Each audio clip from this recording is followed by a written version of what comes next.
Welcome, female disruptors, to our very last session of the day. So, as I wait for attendees to join the call, Julie, I'm going to go ahead and kick off by saying I hope everyone had a very inspiring and uplifting day. There were so many speakers and different topics of richness, but we are in for a treat. It is our last, but definitely not least, session of the afternoon. And our topic today is 5 secrets to monetizing your expertise with a Rockstar online course. So for that session, we are very privileged to have Julie here. So I am going to introduce Julie, and then I'll be your moderator for the session. So if you have any questions, throw them into the comments, or if you're listening to this session through the recording, throw a question or a discussion topic into our LinkedIn group for female disruptors. So Julie, it sounds like you are someone who helps turn coaches, experts, and bloggers into well-paid experts through quick and easy, created, amazing online courses. So Julie shares the best tools and resources, as well as strategies from her 20 years of working with brand new experts and 7-figure earning experts. And you can also hear some of those strategies every week on her Course Creators HQ podcast. You can also follow Julie on LinkedIn or her website, which is coursecreatorshq.com. So I'll go ahead and throw it to you now, Julie, and then we'll leave around 5 minutes for questions at the end. Fantastic. And thanks so much to everybody who came back today. I really, really appreciate it. I love to brainstorm with you all about your courses. So I'm hoping we'll have some time at the end where we can definitely chat and talk a little bit more about specific situations if you want to dig in a little bit. That's my favorite part. But as we get started here, I want to talk about how you can actually monetize your expertise using an online course without it taking months and sometimes years. I've had people who've been like, I've been trying to do this for years. So we want to make this much, much easier. I'm going to give you some of the secrets today so you can make it easier and really have that Rockstar course. So the first thing is, I'm really excited when you're out to help more people and spread your message and your brilliance and your wisdom. That is the perfect place for you to be today, because we're going to talk about how you can actually do this using an online course and still make a little money while you're at it. I'm Julie Hood, as Corey mentioned, from coursecreatorshq.com. And I have a question, if y'all are up for it, to post in the chat, and you could pick either 1 through 4 to know what stage you are in your business. So are you creating an online course or maybe a mini course? Number 1, if you're thinking about it. Number 2, if you're in the process, like you've kind of started and you're still thinking about, okay, I'm not quite sure how this works, but I'm going to dig in a little bit. 3, if you're actually have a course that you've created, and 4, if you're actively selling your course already. So I'm really curious how we are doing so far. Lisa actively selling, Corey thinking about it, awesome, and in the process of filming next week. Oh, fantastic, gold stars for you. That is amazing. So I'll come back, Corey, and check on this too to see kind of if we get a few more posts on that.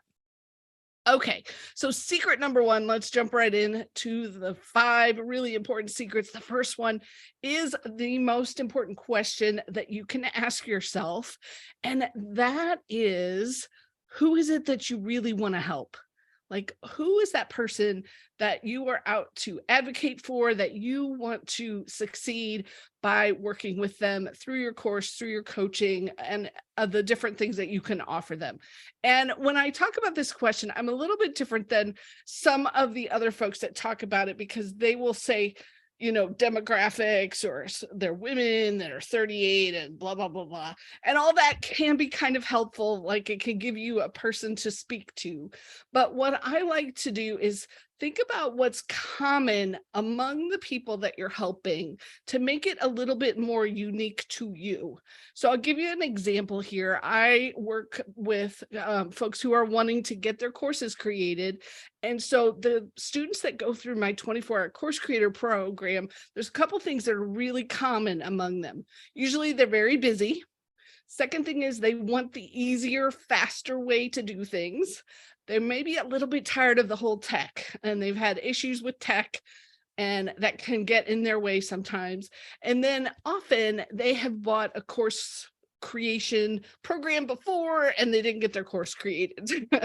So then they can come work with me and we do this quick process and they're able to get it going. So you can see how these are very specific traits to the people that love what I'm doing. And you may not know these right off the bat. You may need to work with a few folks and kind of see like what's common among the people that I'm connecting with, because then you can speak to these things. These become the points that you make when you're sharing with your audience, when you're meeting new people, when you're doing like a summit speech like this, you can speak to that specific person. So work on who is that person that you really want to help and kind of get that description together and start pulling that together. So that's the first secret. The second secret is to make sure that you know what the specific outcome, result, transformation, whichever word you want to use, that people are going to get from your course.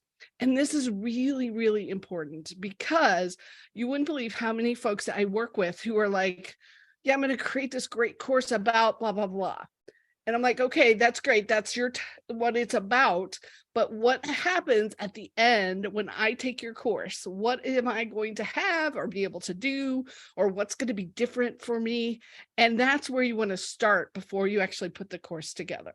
So it's a little bit different in that we're starting with the end and kind of working backwards. And I was actually talking with one of my students the other day, had already put his course together before we started working together. And when I asked him this question, he didn't have an answer.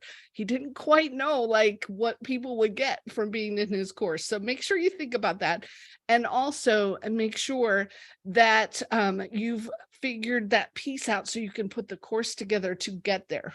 Because if you think about it, most folks really don't want to take courses.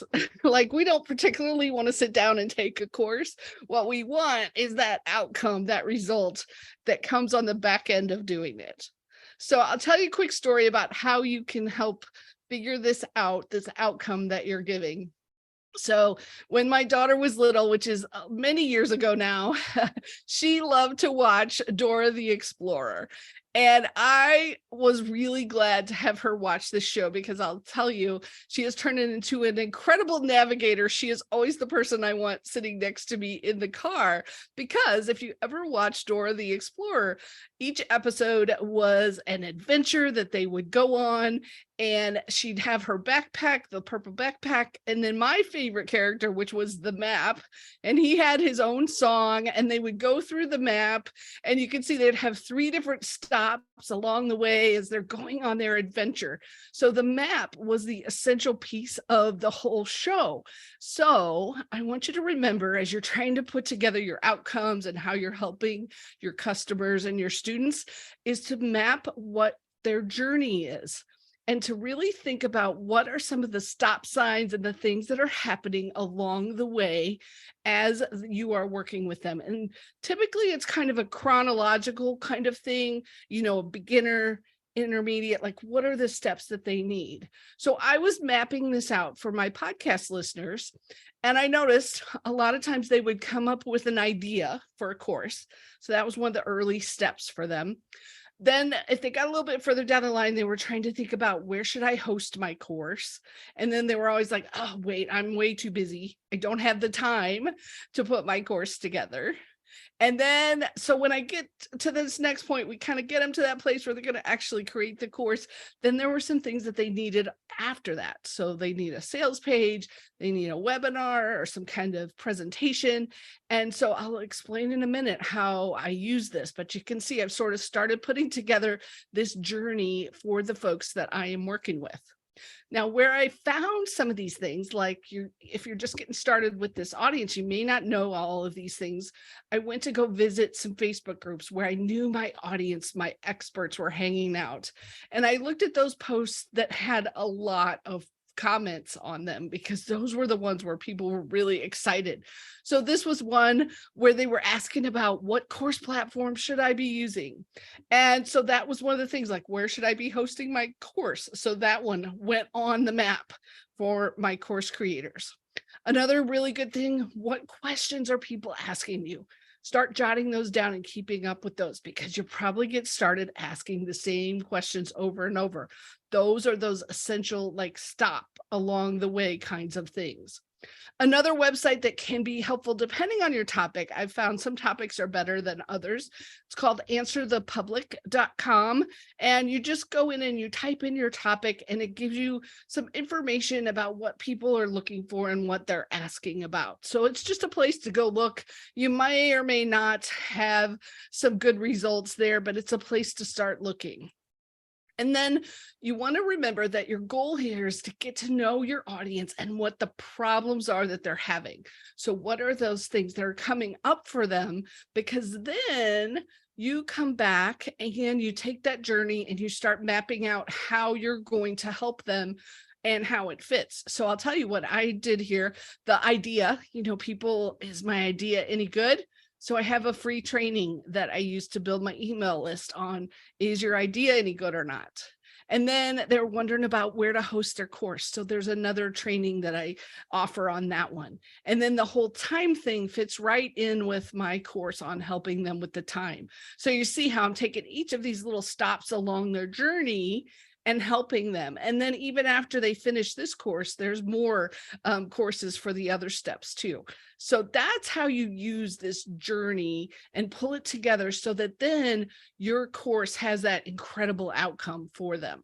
So that's secret number 2, is figuring out the outcome. And if we're looking at it, it could have several courses along the way. So these are actually 3 different courses that I have. So you can do that too. Your course does not have to be the entire journey of your customers. It can just be one of the steps, because then what you do is you get them into the next course and the next course, and that way additional revenue. And then once you get them all created, then you can come back and bundle them together if you want to, and make some more of like a signature. Here's everything you need. But initially, let's just start with one piece of the puzzle. Okay, so we talked about that outcome. The secret number 3 is I want you to have a really intriguing title for your course.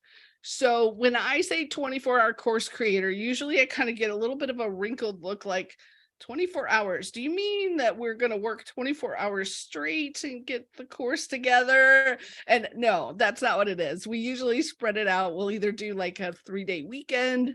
So we do 3 8-hours, or I also do a version coming up in March. We're going to do an hour a day for 5 weeks. So 5 hours in a week, and kind of spread it out that way. So, but that always kind of makes people go, I wonder what she's talking about. So let me give you another example. Imagine for a moment you're putting your kids in summer camp, and there's how to bake for kids, and the cake pops, looks yummy. Okay, kind of maybe, might be interesting. And then what about this title? This was from a real person this morning. I was in a clubhouse room, and she was talking about how well this summer camp sold out. It was her primary seller. And she said, I came up with this title after I'd been doing it for hours and hours and hours. And it was kind of, you get to that kind of goofy stage where you're working on it, and it's still coming up. And she came up with Baby Goats, Donuts, and Raptors, oh my, as a title. And I'm sure all the parents who are looking at that summer camp are like, that sounds like fun. So you can see how we can have those titles will really help as you're trying to get a hold of your students, disrupt your industry with something unique and unusual. Okay, so that's secret number 3, coming up with that super intriguing title that makes everybody kind of go, I wonder what she's talking about. Now, I don't want it to be vague though. make sure it's clear. Like, we still know from this, she's talking about donuts. We have the picture. It was a website that's about cooking. Like, we knew what it was. So you don't want it to be so vague that people are confused, but you do want it to be that intriguing, like, wonder what that's about. So, okay. So secret number 4, what are the minimum steps that people need to do in order to get that result? So those minimum steps. And I'll tell you partially where this came from. And I'm going to borrow a story from another coach. Her name is Brooke Castillo. And she said this, and I thought this was so brilliant. So I'm going to borrow her story. So imagine for a moment that you went to the dentist. And the dentist is like, hey, I'm sorry, you're going to have a root canal. And I'm, I've got 2 different ways that I can do the root canal for you. They both get the same results. They both cost the same, but one of them is going to take 5 minutes and one of them is going to take an hour. So which one of those do you think you might want? And of course, we all want the 5-minute root canal. So same sort of thing with your course. A lot of times, especially new course creators that I work with, they have so much knowledge, like so much wisdom and brilliance to share and put out into the world. And so when they put their course together, they want to share it all because they want to make sure their students get lots and lots of content from them. But that's actually not what your students want. What they really want is the quick way to the result. So you're going to give them like the minimum amount of steps that they need to get to the result. And the good thing on this is you can put that first course together, you can have some people go through it, and then you can revise it. Like, I never go to that place where my courses are done. This weekend, I was taking one from last year and I was like, oh, we need another lesson about this. So I was adding things, or I was taking out and changing. We had done it a certain way. So I was adding and changing them up. So same sort of thing for you. And where this came from, Steve Jobs had this quote that I think is just really, really important to share with you. And that is, simple can be harder than complex. You have to work really hard. Oh, I added the really. You have to work hard to get your thinking clean to make it simple. So in order, it's definitely more work to say, what can I cut out? What can I take away, but still get someone to that result? So, but that's kind of the ninja trick around being a course creator. If you can make it simple, your students will love you. So secret number 4 is getting those minimum steps that somebody needs to get that result from your course. Okay, secret number 5, and I want you to start thinking about this now, even if you maybe don't have your course going yet, but that is where you're going to find your students. Because once you do get the thing created and you've got your masterpiece, then you get to jump onto the next fun mountain and roller coaster of, okay, now I got to go find people to come take the course. So let's start thinking about what it is that they could be hanging out, where they could be, how you could get connected with them. So I'm going to give you some of my favorite sources for getting in front of your perfect students. First one is partners, and these are joint venture partners. There's tons and tons and tons of ways that you can partner, and it's all the way from, hey, can we swap freebies and you send out a freebie to your list and I'll send out a freebie for you to my list, all the way up to them actually promoting your course and getting commissions. And we have a whole bunch of ways that I talk to my coaching clients about how are we going to partner, in different ways you can partner, and, even doing things like summits and being in the disruptors. It's a way to find partners and people that you can work with. So lots and lots of options there. The second one is that I really want you to think about email and make sure you're building an email list. And I know everybody groans when I say that, because I'm sure you've heard it over and over again about, oh, you got to build an email list. But here's the thing. When you take people off what other platforms they're finding you on and you pull them to be on your email list, that becomes your own asset. your own way to connect with them. So what happens, and I like to share this rule of 97, if you want to jot this one down, and that is, it's a little heartbreaking, honestly, the first time I heard this, when I realized that this is how it works. But if you get in front of 100 people, probably only 3 of them are ready to buy it right that moment, that are ready to click that button and sign up for you. So the other 97, you want to capture, you want to get a hold of them, because maybe 6 months from now, then they're going to be ready to jump into your course and learn from you. Or maybe it will be, I had a couple people, it took them like 18 months of getting a weekly email from me and getting convinced that I was like the person to work with.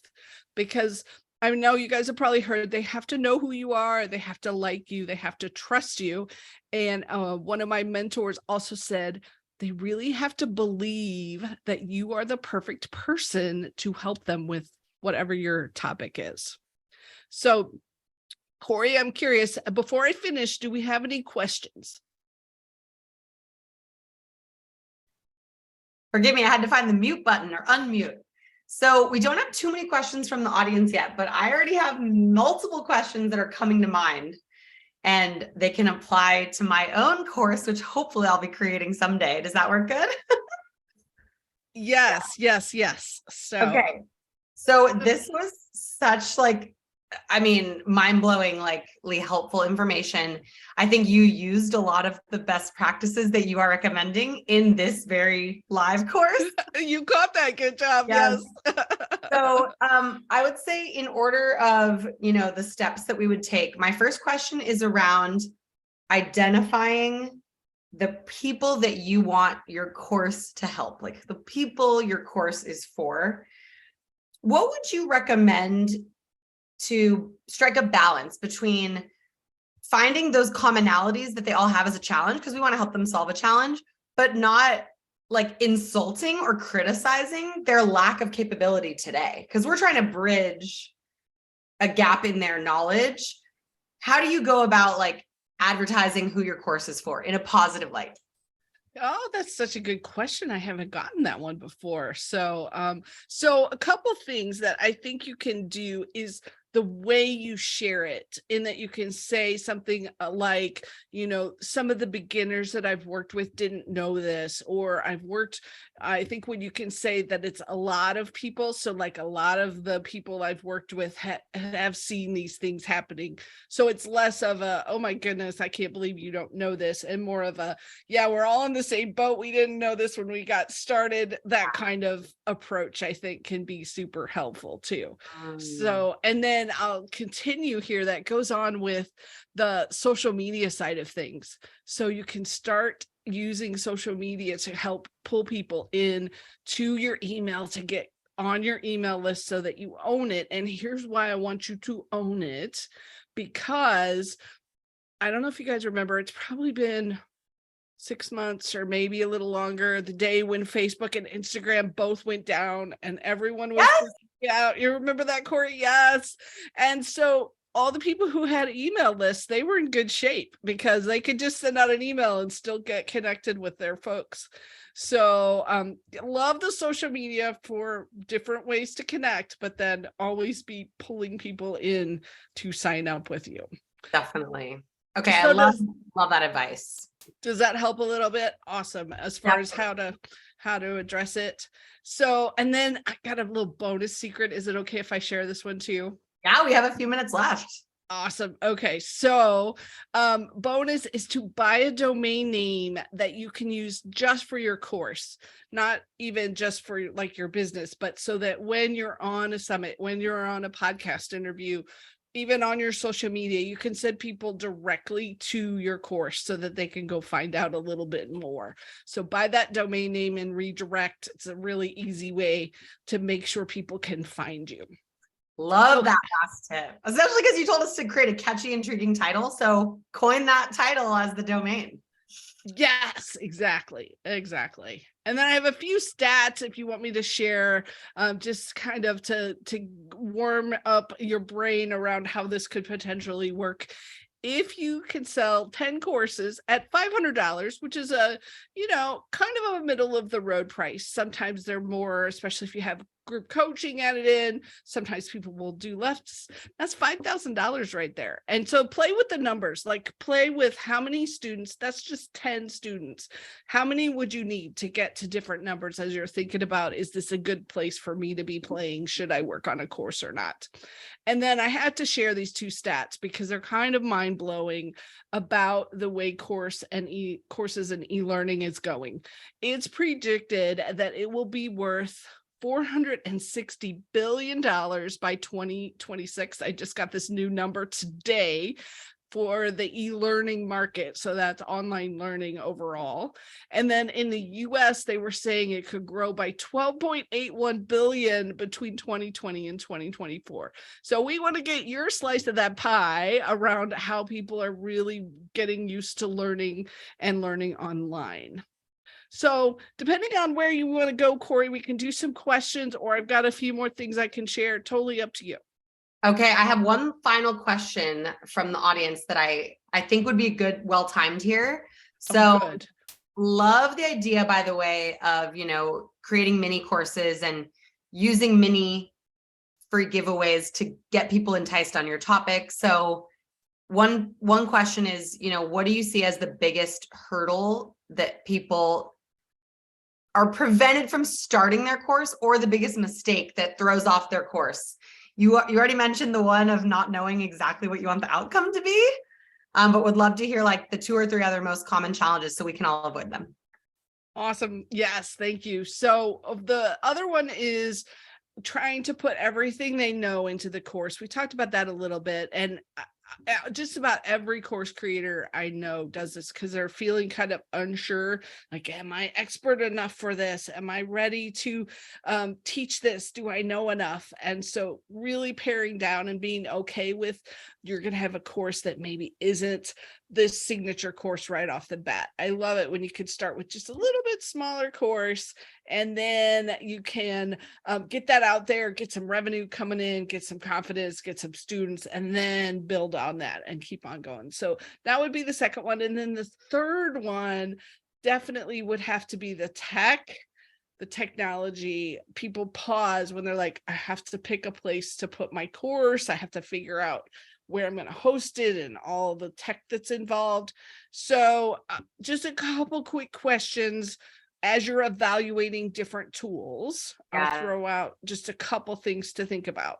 The first one is, are you good or bad at the tech side of things? Because if you don't like the tech stuff, generally the all-in-one kind of tools like a Kajabi will make the tech side way easier for you because you don't have to try to figure out how to make the tools work together.